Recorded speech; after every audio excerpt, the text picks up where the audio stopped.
नमस्कार, आप देख रहे हैं आज तक। आपके साथ मैं हूं सईद अंसारी। स्वागत है आपका। रात के 10 बज रहे हैं। आप आज तक पर देख रहे हैं 10 तक। और आज बात हम है राही तकरार की। ये राही हैं लोकतंत्र के, राजनीति के, तकरार के, बाधा दौड़ में। बाधा दौड़ कभी आपने देखी है? सवाल हमारा, जिसमें दौड़ने वाले के सामने एक दूरी पर कई तरह की रुकावटें रखी होती हैं।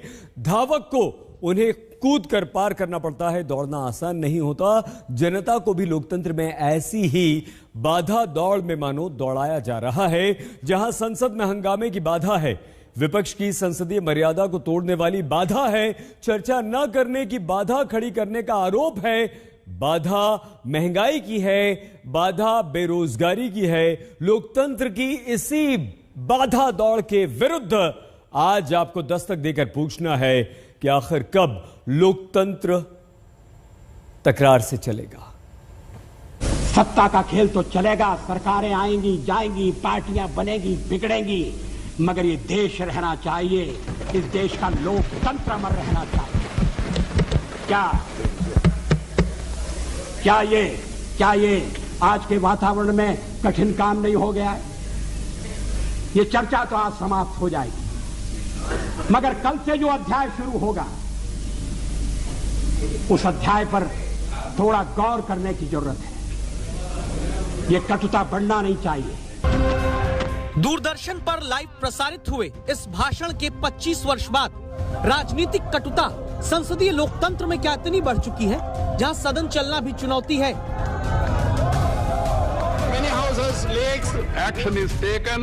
It is final. I understood. No, please. So I am bringing to your notice. सदन की कार्रवाई आज दिनांक 2 बजे तक के लिए स्थगित की जाती है। House stands adjourned till 2 p.m. House stands adjourned to meet again at 3 p.m. House stands adjourned. सदन की कार्रवाई कल सुबह 11 बजे तक के लिए स्थगित की जाती है। संसद के सत्र से पहले सर्वदलीय बैठकों में जन्म लिया भरोसा सत्र शुरू होते ही कमजोर दिखने लगता है। फ्लोर मैनेजमेंट की शब्दावली सदन चलाने में पूरी कारगर होती नहीं दिखती। जनता के लिए जरूरी सवालों का प्रश्नकाल खुद हंगामे में एक सवाल बन जाता है। चर्चा कम होती है, बिल उससे भी तेज समय में पास हो जाते हैं। सदन स्थगित किया जाता है, संसद का सबसे प्रचलित शब्द बन जाता है। 12 बजे तक के लिए स्थगित की जाती है। The House stands adjourned for 1 hour. सभा की कार्रवाई दिन में 2 बजे तक के लिए स्थगित की जाती है। Adjourn the House to 2 p.m. House stands adjourned for 30 minutes. The House stands adjourned for 30 minutes.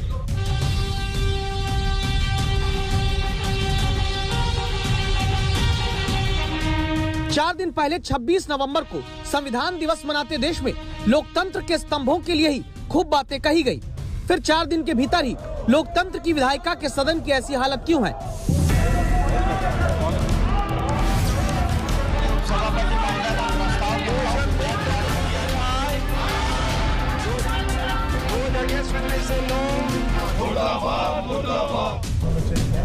तस्वीरें तो ऐसी भी लोकतंत्र में देखी गई। शीतकालीन सत्र से एक दिन पहले रविवार को सर्वदलीय बैठक के बाद टीएमसी के सांसद सुदीप बंदोपाध्याय तेल की महंगाई पर मीडिया से बात करते दिख रहे थे। पीछे से रक्षा मंत्री राजनाथ सिंह कांग्रेस के सांसद आनंद शर्मा से बात करते हुए आते दिखे। राजनाथ सिंह ने हल्के फुल्के अंदाज में मुस्कुराते हुए टीएमसी सांसद के कंधे पर हाथ रख दिया। सांसद सुदीप पीछे मुड़े। जब देखा कि हाथ रखने वाले रक्षा मंत्री राजनाथ सिंह हैं, दोनों मुस्कुराने लगे। राजनाथ सिंह ने कहा, आप बातचीत जारी रखिए। संसद के बाहर पक्ष और विपक्ष में जो रिश्ता नजर आता है, वो सदन के भीतर पहुंचते ही क्यों लोकतांत्रिक राजनीति के रिश्तों में गुम हो जाता है। जिंदा होता तो सदन तो चलता। 12 बजे तक के लिए स्थगित की जाती है। The House stands adjourned for 1 hour. सभा की कार्रवाई दिन में 2 बजे तक के लिए स्थगित की जाती है। Adjourn the House to 2 p.m. House stands adjourned for 30 minutes. The House stands adjourned for 30 minutes. इस सिलसिला माननीय अध्यक्ष जी, समय समय पे देश ने देखा, शहर का अपमान होते हुए देखा, हमारे अधिकारियों का अपमान होते हुए देखा, अन्य माननीय सांसदों का अपमान हुआ और पूरे सदन की गरिमा को पूरी तरीके से ध्वस्त करने का हर संभव प्रयत्न विपक्ष ने पिछले मॉनसून सेशन में किया। सरकार भी तैयार है इसमें पुनः विचार करने के लिए, लेकिन माननीय सदस्यों को अपने यहाँ पे क्षमा मांगना, और क्षमा सिर्फ चेयर की नहीं, क्षमा इस पूरे सदन की और देश की क्षमा मांगनी चाहिए जिस प्रकार का उन्होंने हरकत की। कोई सदन में कोई सामंत प्रभु तो नहीं है, ये कोई राजा और प्रजा का तो पार्टी नहीं है, ये देश प्रजातांत्रिक है और ये प्रजातंत्र की सबसे बड़ा पंचायत, महापंचायत कहिए, ये सदन है। यहाँ कोई जमींदार ये राजा नहीं है कि हम बात बात में इनको पैर पकड़े और माफी मांगे। ये माफी मांगने का क्यों ऐसा ये जबरदस्ती क्यों माफी मांगाने चाहते हैं? क्योंकि इनके हाथ में शंका है। ये सबसे बड़ी बात ये है कि ये एक तरीके की बाहुबोली सियासत हो रहे हैं। लोकतांत्रिक मर्यादाओं को शक्ति देने वाली एक तरफ ऐसी तस्वीरें आती हैं जब प्रधानमंत्री मोदी खुद ट्वीट करके पूर्व पीएम देवेगौड़ा से मुलाकात की तस्वीरें शेयर करते हैं। तस्वीरों में प्रधानमंत्री कर्नाटक से जेडीएस सांसद देवेगौड़ा के लिए कुर्सी खींचकर उन्हें बैठाते नजर आते हैं, लेकिन ऐसा सौहार्द सदन के भीतर पक्ष और विपक्ष के बीच नहीं दिखता। नतीजा ये कि पिछले मानसून सत्र में जहां लोकसभा में 22 घंटे काम हुआ सिर्फ और 74 घंटे बर्बाद हुए, राज्यसभा में जब पिछले सत्र में 28 घंटे ही काम हो पाया, 76 घंटे बर्बाद हुए, तो शीतकालीन सत्र में 19 दिन जब कुल कामकाज होना है, 2 दिन बीत चुके हैं। काम के नाम पर पीआरएस लेजिस्लेटिव के मुताबिक लोकसभा राज्यसभा में 1-1 घंटे भी काम पूरा नहीं हुआ। होने के नाम पर सिर्फ राजनीति, हंगामा और वॉकआउट चला। नहीं चलेगी, नहीं चलेगी। मोदी शाही मुर्दाबाद, मुर्दाबाद, मुर्दाबाद। मोदी शाही मुर्दाबाद, मुर्दाबाद। हालत ये कि सुबह राहुल गांधी की अगुवाई में विपक्ष के कांग्रेस समेत 16 दल बैठक करते हैं। दोपहर तक सदन की अस्थिर हालत देखकर लोकसभा के स्पीकर सर्वदलीय बैठक करने को मजबूर होते हैं। सभी दलों की बैठक में गतिरोध तोड़ने की बात तय होती है। 3 बजे सदन दोबारा शुरू होता है, लेकिन आधे घंटे में लोकसभा हंगामे के बाद फिर स्थगित। 19 दिन के सत्र में अब 17 दिन बचे। एक दूसरे को सुनने सुनाने का काम आगे होगा या शोर ही ज्यादा रहेगा?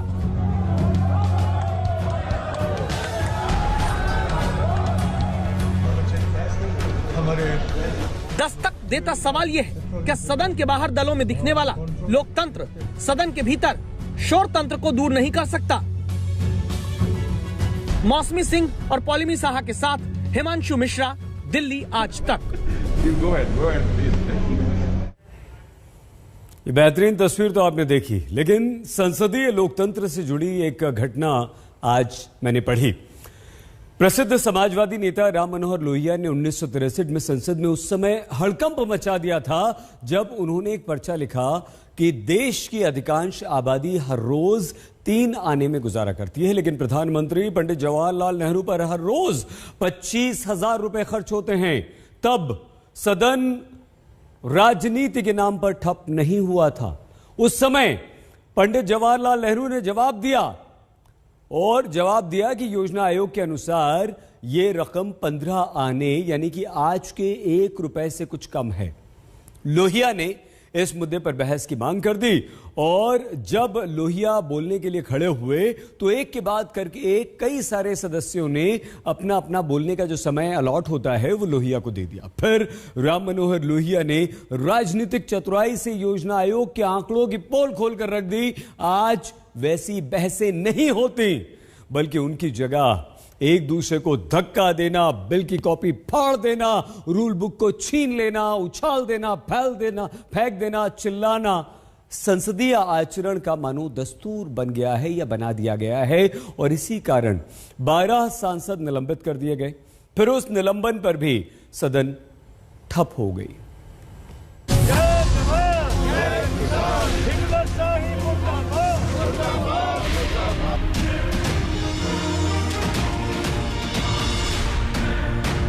यहाँ पे आप देखिए किस तरह से विपक्ष एकजुट है। Arbitrary suspension of opposition MP.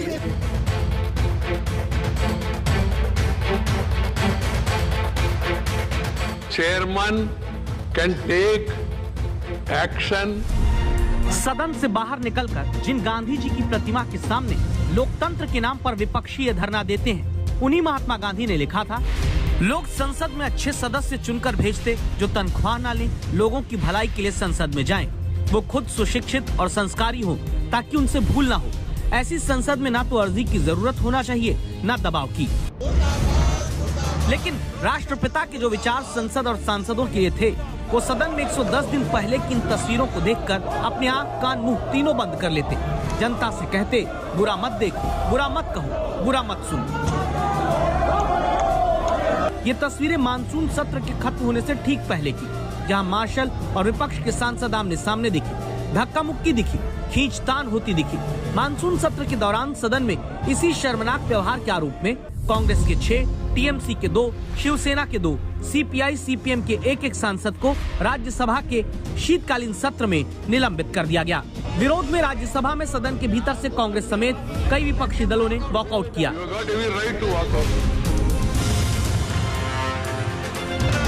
जो निलंबित हुए वो गांधी प्रतिमा के पास आकर धरना देते हैं, कहते हैं रोज यूं ही आकर बैठेंगे। महात्मा गांधी की वो प्रतिमा जो कहते थे कि ऐसी स्थिति आनी ही नहीं चाहिए कि लोगों को झुंड में तब्दील होना पड़े और संसद को अपनी बात सुनाने के लिए चीखना चिल्लाना पड़े। लेकिन संसद में ही दलगत राजनीति का झुंड बन जाता है। झुंड ऐसा चीखता है कि हंगामे का जो शोर मानसून सत्र में सिमट जाना था, गूंज 12 सांसदों के निलंबन और माफी न मांगने तक निलंबन वापस न होने के बीच की सियासत में शीतकालीन सत्र में भी उठती है।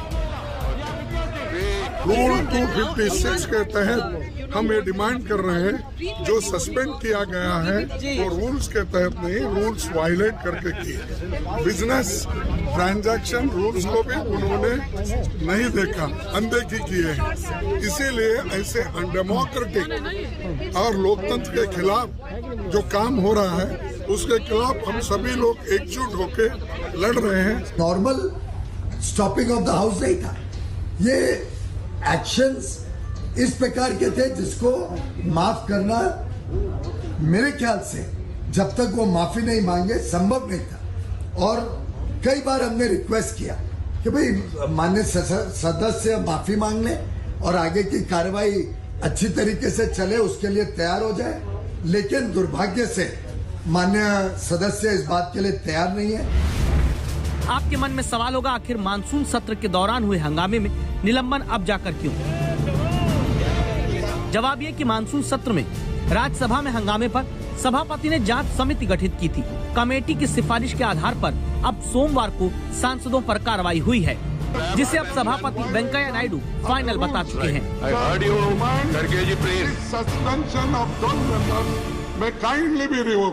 You try to mislead the house, you disturbed the house, you ransacked the table. The motion was moved, it was approved, action is taken, it is final. Rahul Gandhi tweet करके पूछते हैं किस बात की माफी? संसद में जनता की बात उठाने की? बिल्कुल नहीं। अब माफी नहीं तो निलंबित सांसद सदन में नहीं आ पाएंगे, गांधी प्रतिमा के पास रोज बैठेंगे। वही बापू जो कहते थे संसद के सदस्यों का समाज से इतना गहरा जुड़ाव और संवाद होना चाहिए कि किसी को अपना दुख कहने की जरूरत ना पड़े और संसद पहल कर दे। महात्मा गांधी अब हर सत्र में इसी प्रतिमा के जरिए देखते होंगे। फिलहाल जनता के दुख दर्द से दूर संसद सरकार और विपक्ष के बीच 100% सियासत का केंद्र बिंदु है, जहां लोकतंत्र की मर्यादा, जनता के भरोसे और उम्मीदों को चोट पहुंच रही है। पॉलिनी साहा और मौसमी सिंह के साथ हिमांशु मिश्रा, दिल्ली आज तक। जब संसद में आपसी राजनीतिक खींचतान के स्पीड ब्रेकर से बाधा पैदा होती है तो न सिर्फ संसद के भीतर डेडलॉक बनता है, बल्कि बेरोजगारी और महंगाई जैसे मुद्दों पर मुसीबत के डेडलॉक का सामना जनता को करना पड़ता है। बेरोजगारी दर शहर में और बढ़ गई है। जो नौजवानों से जिन्होंने रोजगार का वादा किया, वो अब उन्हें दूसरे दल का बताकर और दूसरे दल का एजेंट बताकर पल्ला झाड़ने में लगे हुए हैं। राजनीति में नौकरी फंसाने वालों पर आप दस्तक दीजिए।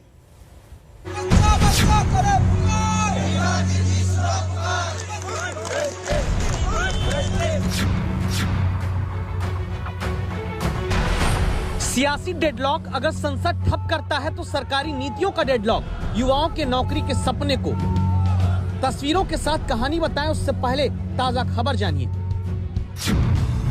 Centre for monitoring Indian economy यानी CMI के मुताबिक देश के शहरों में बेरोजगारी दर 11 महीने के उच्च स्तर पर पहुंच गई। 28 नवंबर को खत्म हफ्ते तक शहर में बेरोजगारी बढ़कर 8.75% हो चुकी है। गांवों में बेरोजगारी दर 6.11% है। देश में बेरोजगारी दर जरूर कुछ घटकर 6.95% हुई है। शहरी बेरोजगारी बढ़ने का एक बड़ा कारण होती है सरकारी भर्तियों को लटकाने वाली कुनीतियां। गवाही इसी हफ्ते पंजाब में दिखी। चंडीगढ़ में पक्की नौकरी के लिए लंबे अरसे से लटकाए जा रहे शिक्षक स्थायी रोजगार पाने के मकसद से मोबाइल टावर पर चढ़कर प्रदर्शन करने लगे। पंजाब में विधानसभा चुनावों से पहले जहां राजनीतिक पारा चढ़ा हुआ है, तो ठीक वैसे ही आप देख सकते हैं सरकार को घेरने के लिए कहीं पर बेरोजगार अध्यापक तो कहीं पर ईटीटी टीचर लगातार प्रोटेस्ट कर रहे हैं। पंजाब में बेरोजगारी के मुद्दे का हल नहीं मिल रहा। कांग्रेस यूपी में 20 लाख रोजगार देने का वादा करती है और यूपी में कांग्रेस दफ्तर के बाहर 4 दिन से राजस्थान की कांग्रेस सरकार के कारण परेशान बेरोजगार धरना दे रहे हैं। लड़की हूं लड़ सकती हूं का नारा कांग्रेस ने दिया है, लेकिन राजस्थान के कई ऐसे हजारों युवा हैं बेरोजगार जो राजस्थान की कांग्रेस सरकार से मांग कर रहे हैं कि जो लंबित जितनी भी भर्तियां हैं उन पे सरकार क्यों नहीं सोच रही। इसीलिए राजस्थान बेरोजगार एकीकृत महासंघ के ये तमाम जितने भी बेरोजगार हैं 27 तारीख से कांग्रेस कार्यालय के बाहर आमरण अनशन पर बैठे हैं। यूपी में बेरोजगारी मुद्दा है तो क्या राजस्थान में नहीं? राजस्थान का बेरोजगार उत्तर प्रदेश जाकर कांग्रेस महासचिव को अपना हाल बताता है तो उसे राजस्थान के कांग्रेस के नेता बीजेपी का एजेंट कहने लगते हैं। समझौता हुआ था हमारा कांग्रेस सरकार से और राहुल गांधी जी को समर्थन दिया था, प्रियंका गांधी जी से मिले थे। हमारी मांगों के लिए आए, यहाँ चुनाव है, 20 लाख लोगों को रोजगार देने का वादा कर रहे हैं, तो राजस्थान में इनकी सरकार हमें रोजगार दीजिए। रही बात ये हमें कह रहे हैं कि हम बीजेपी के एजेंट है, ब्लैकमेलर है, तो हम खुला चैलेंज दे रहे हैं, 1 मिनट में चले जाएंगे, आप साबित कर दीजिए, सबूत दे दीजिए, हमारी सोशल मीडिया चेक कर लीजिए। देश में लाखों पद सरकारी नौकरियों के खाली पड़े हैं।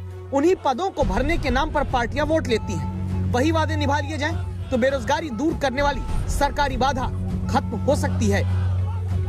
चंडीगढ़ से सत्येंद्र चौहान के साथ अभिषेक मिश्रा, लखनऊ आज तक। अमिताभ बच्चन पर फिल्माए गए फिल्म शराबी के गाने के बोल हैं, नशा शराब में होता तो नाचती बोतल। इन्हीं बोल को बिहार की राजनीति में देखिए, जहां शराब की खाली बोतलें विधानसभा परिसर में मिली तो विपक्ष को मुद्दा पाकर सरकार मुद्दे पर घिरकर घूमने लगे।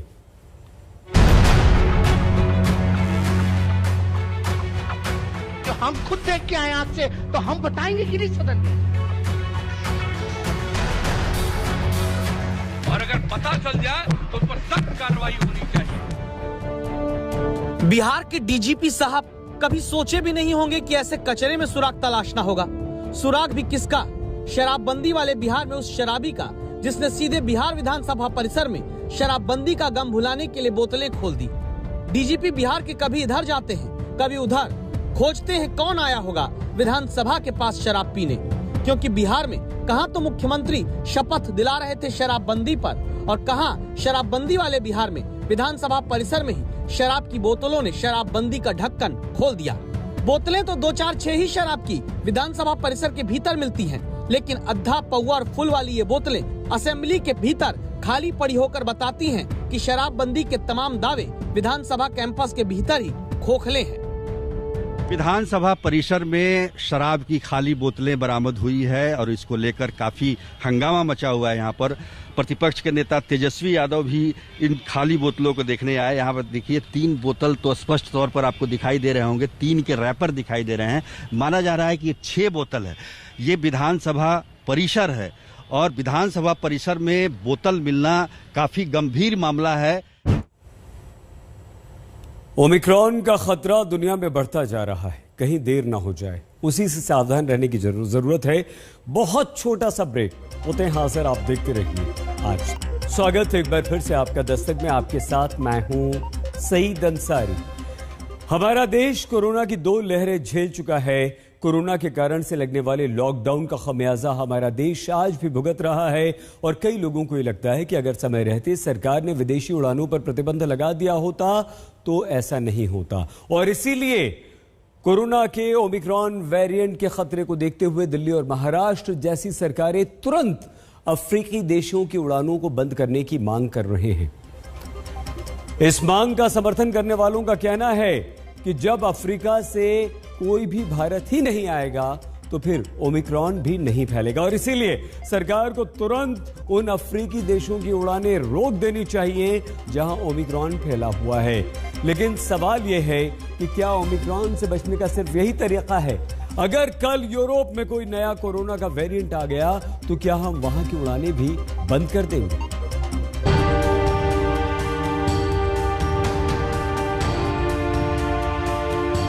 मध्य प्रदेश का सागर, जहां सोमवार तक सब कुछ सामान्य था, लेकिन रात होते होते यहां प्रशासन के हाथ पांव फूल गए। सवाल है क्यों? कर्नाटक की राजधानी बेंगलुरु, जहां बाहर से आने वाले यात्रियों को थर्मल स्क्रीनिंग और टेस्टिंग से गुजरना पड़ रहा है, लेकिन यहां भी कुछ ऐसा हुआ जिसने प्रशासन के होश उड़ा दिए। सवाल है क्यों? इन दोनों ही सवालों का जवाब अफ्रीका महाद्वीप में फैला कोरोना का ओमिक्रॉन वेरिएंट है, जहां से आने वाली फ्लाइट भारत में कोरोना के इंतजामों की कड़ी परीक्षा ले रही है। इसीलिए जब सागर के कलेक्टर को नाइजीरिया से जबलपुर आने वाले परिवार की जानकारी मिली तो प्रशासन फौरन हरकत में आया और सागर पहुंचते ही तीनों यात्रियों को क्वारंटाइन करके टेस्ट किया गया। इसी सतर्कता की बदौलत बेंगलुरु में भी दक्षिण अफ्रीका से आने वाले 2 यात्री कोरोना पॉजिटिव निकले। लेकिन कई लोगों को लगता है कि अगर अफ्रीका से आने वाली इन फ्लाइटों पर बैन लगा दिया जाता तो ये सब नहीं होता, यानी अफ्रीका से न कोई फ्लाइट भारत आएगी और न ओमिक्रॉन वेरिएंट का खतरा देश में बढ़ेगा।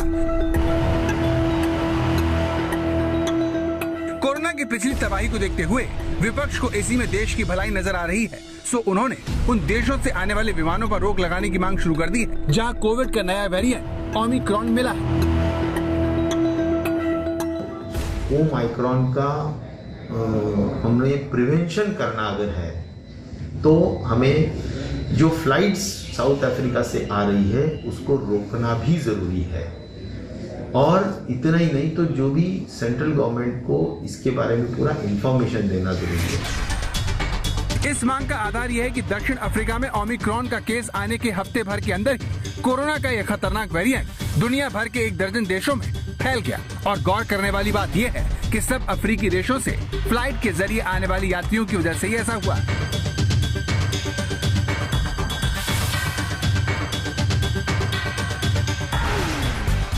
दक्षिण अफ्रीका में 24 नवंबर को ओमिक्रॉन वेरिएंट का पहला केस सामने आया। इसके 2 दिन बाद 26 नवंबर को साउथ अफ्रीका से नीदरलैंड की राजधानी एम्स्टर्डम के शिफॉल एयरपोर्ट पर लैंड करने वाले यात्रियों में से 13 को ओमिक्रॉन से संक्रमित पाया गया। ब्रिटेन में पाए गए ओमिक्रॉन के दोनों पॉजिटिव यात्री भी दक्षिण अफ्रीकी देश से लौटे थे। जर्मनी में भी वही 2 यात्री ओमिक्रॉन से संक्रमित मिले जो 24 नवंबर को साउथ अफ्रीका के केप टाउन से म्यूनिक एयरपोर्ट पहुंचे थे।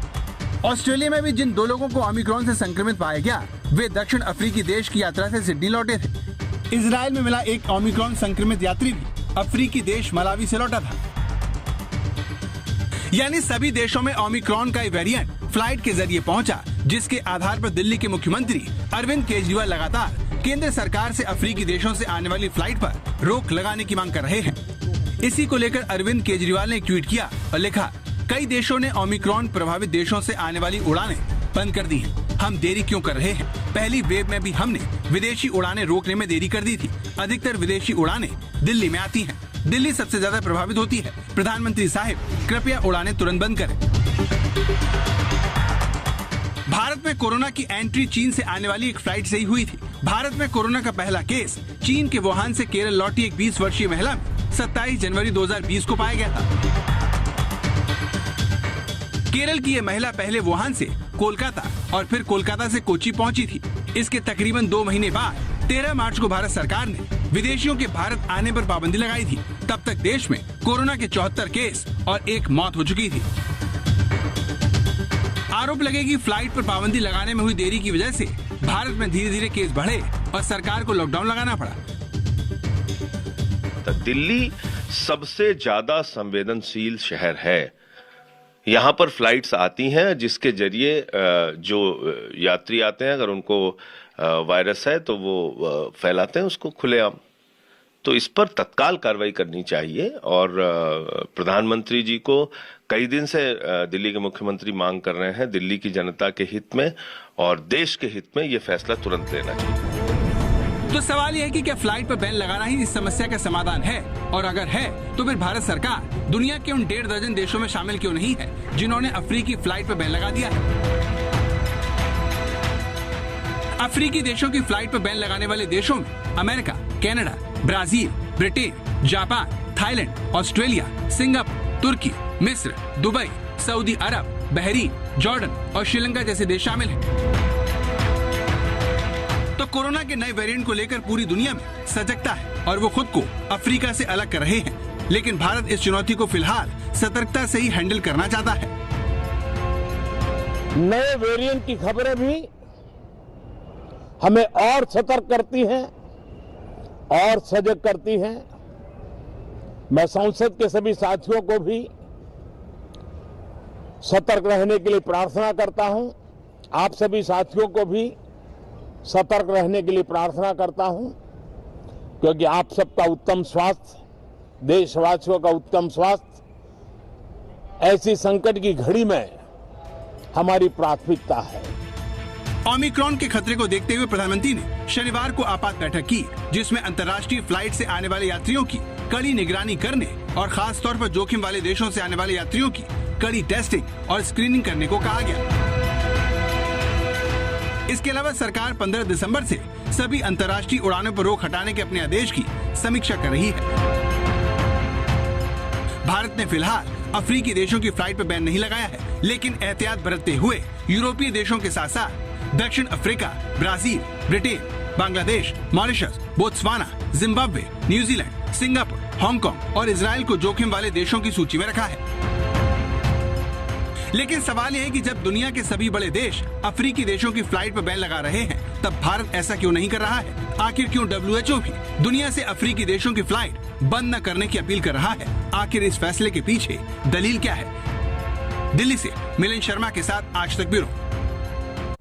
कोरोना की मार के बाद आज अर्थव्यवस्था में सुधार आता दिखाई दिया। जुलाई से सितंबर की तिमाही में विकास दर 8.4% रही है, जो पिछले वित्त वर्ष के मुकाबले काफी अच्छी है। तो ऐसे में सवाल ये उठता है कि जैसे तैसे पटरी पर आती इकोनॉमी के लिए क्या इस तरह के ट्रैवल बैन नुकसान नहीं पहुंचाएंगे? सरकार इस बारे में क्या सोचती है, अब आइए ये जान लेते हैं।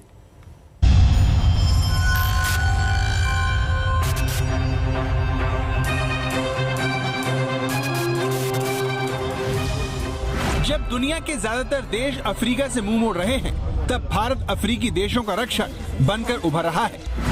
ओमिक्रॉन से जूझते अफ्रीका को जब सारी दुनिया हिकारत की नजर से देख रही है, तब भारत एक सच्चे दोस्त का फर्ज निभा रहा है। विदेश मंत्रालय ने बताया कि भारत अफ्रीकी देशों को जीवन रक्षक दवा, testing kit, gloves, PPE kit, ventilator जैसे उपकरणों के साथ साथ made in India corona vaccine भी सप्लाई करेगा। भारत में अफ्रीका की मदद करने को लेकर तो कोई विवाद नहीं है, लेकिन सवाल उठ रहे हैं कि भारत क्यों दक्षिण अफ्रीका से फ्लाइट बंद नहीं कर रहा। इस सवाल की पहली वजह ये बेशकीमती हीरे हैं। ओमिक्रॉन से जूझते दक्षिण अफ्रीका और बोत्सवाना को देखकर दिनेश नावड़िया जैसे हीरा कारोबारियों का दिल बैठा जा रहा है, क्योंकि अफ्रीका से ही हीरे का 70% कच्चा माल भारत आता है। सूरत की डायमंड इंडस्ट्री अफ्रीका के साथ करीबन 60 to 70% कनेक्टेड है। अभी अफ्रीका में जो ओमिक्रॉन वेरिएंट कोरोना का जो नया आया है, उससे अभी सब कंट्री उसकी फ्लाइट के साथ बैंड लगा रही है। और अपनी जो रफ है, वो जो अपना पीठ बोलते हैं कि अफ्रीका में जो DTC बोलते हैं, वो उसका मेन ऑफिस भी बोत्सवाना में है। अगर वहाँ पे भी कोरोना का ये जो स्वरूप है ज़्यादा फैल गया, तो अपनी डायमंड इंडस्ट्री में 100% उसका इफेक्ट आएगा। अफ्रीका अपने हीरे की खदानों के लिए दुनिया भर में जाना जाता है। यहाँ हीरे के अलावा सोने और कोयले की खदानें हैं। यहाँ दुनिया के सबसे बड़े हीरे मिलते हैं। अभी तक हीरे की खदानों में पूरी क्षमता के साथ उत्पादन नहीं होने से रफ हीरों की कीमतें 6 महीने में 40% तक बढ़ चुकी हैं, जिसके कारण छोटे और मध्यम हीरे कारोबारी मुश्किल में पड़ गए हैं। भारत में अफ्रीका के बोत्सवाना, अंगोला और नामीबिया की खानों से बड़े पैमाने पर हीरों का आयात होता है, लेकिन इस कारोबार से जुड़े लोगों का कहना है कि अगर कोरोना का नया वेरिएंट ज्यादा फैला तो इसका सीधा असर हीरा उत्पादन पर पड़ेगा और रफ हीरे की कीमतें और बढ़ जाएंगी। तो अफ्रीका से भले ही हमारा यूरोप और अमेरिका जितना कारोबार नहीं होता हो, लेकिन फिर भी इसे नजरअंदाज नहीं किया जा सकता। वैसे भी भारत में कारोबार कोरोना की दो लहर झेलकर पस्त हो चुका है और ट्रैवल बैन जैसी कार्रवाई देश की अर्थव्यवस्था को बुरी तरह प्रभावित कर सकती है। इसीलिए इंडिया रेटिंग के प्रिंसिपल इकोनॉमिस्ट सरकार के इस कदम से सहमत दिखते हैं। उनकी दलील है कि ओमिक्रॉन जैसे वेरिएंट आगे भी आ सकते हैं, इसीलिए हमें एक ऐसी व्यवस्था बनानी होगी जिसमें कारोबार भी चलता रहे। ये जो स्थिति उत्पन्न हो रही है, इसमें सरकारों के पास कोई बहुत ज़्यादा ऑप्शंस तो नहीं है, परंतु फिर भी किसी किस्म का अगर बैलेंसिंग एक्ट जो है इसमें अगर किया जा सके ताकि जो है कारोबार भी कुछ हद तक अपनी जगह कायम रहें और चलते रहें, और साथ ही साथ जो है ये जो महामारी का खतरा है वो भी किसी तरीके से टले। जानकारों का कहना है कि भारत कोरोना की दो लहर का सामना कर चुका है। इस अनुभव के आधार पर राज्य सरकारें पहले से कहीं ज्यादा तैयार है। इस तैयारी का मकसद यही रहा है कि कोरोना के खतरे से बिना आम जिंदगी को प्रभावित किए निपटा जाए।